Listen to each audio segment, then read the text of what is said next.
Bonjour, j'ai la grande joie de vous présenter plusieurs extraits de ce livre de Marc Brazzi, 365 jours de guérison. Ce sont des méditations qui reposent sur des versets bibliques.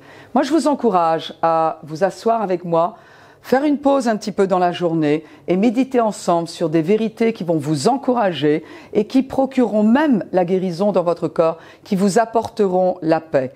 Je vous dis donc bonne méditation, que Dieu vous bénisse. Nous allons entendre ensemble une méditation qui a été écrite dans le livre de Marc Brazzi, 365 jours de guérison, est le titre de ce livre. Et aujourd'hui, la méditation a pour titre « Maîtrisez votre langue grâce à la parole de Dieu ».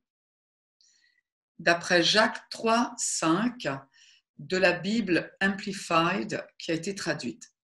De même que la langue est un petit membre et qu'elle peut se vanter de grandes choses, voyez quelle quantité de bois ou quelle vaste forêt une petite étincelle peut embraser. Une étincelle peut embraser une forêt et la détruire ou allumer un feu auprès duquel se réchauffer. Autrement dit, vous pouvez vous servir de votre langue pour votre autodestruction ou pour devenir des vainqueurs. Vos paroles vous affermissent ou vous brisent. Les paroles de doutes et de plaintes que vous vous octroyez le droit de prononcer vous conduisent à chaque fois à la défaite. En revanche, les paroles conformes à la parole de Dieu vous permettent de surmonter n'importe quelle opposition. Parfois, les chrétiens sont les gens les plus négatifs au monde.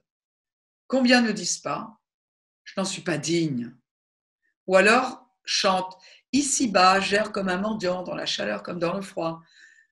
Souvent, nous avons appris que ces paroles sont une marque d'humilité et de maturité spirituelle, alors qu'en réalité, ce que nous prenons pour de l'humilité n'est qu'une forme d'orgueil spirituel.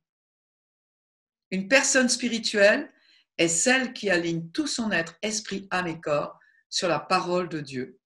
La véritable humilité s'exprime ainsi. Je ne me sens ni digne ni juste, mais toi, Seigneur, tu as dit que je suis la justice de Dieu en Christ. Alors, c'est ce que je suis.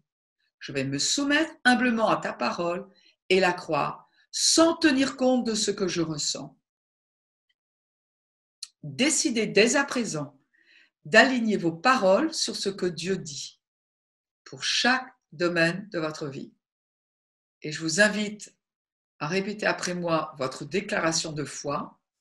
La parole de Dieu dit que j'ai une vie abondante, une parfaite santé, la force et la victoire.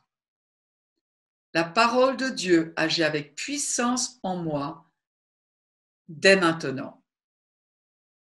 Que Dieu vous bénisse. Bonne méditation. J'espère que vous avez été grandement encouragés en entendant ces méditations et que cela vous a amené à réfléchir, à remettre des priorités en place, à vous lancer par la foi, à faire confiance en Dieu et que vous êtes encouragés à lire davantage de la parole de Dieu. Il va y avoir plus de ces vidéos qui vont être mises en ligne, donc guettez-les. Et puis, ne gardons pas ces vérités pour nous. Partageons-les avec des amis, de la famille, des gens qui sont peut-être isolés, d'autres qui sont malades, d'autres qui doutent, d'autres qui n'aiment pas Dieu même. Mais partageons la vérité de l'Évangile parce qu'elle est éternelle. Que Dieu vous bénisse abondamment.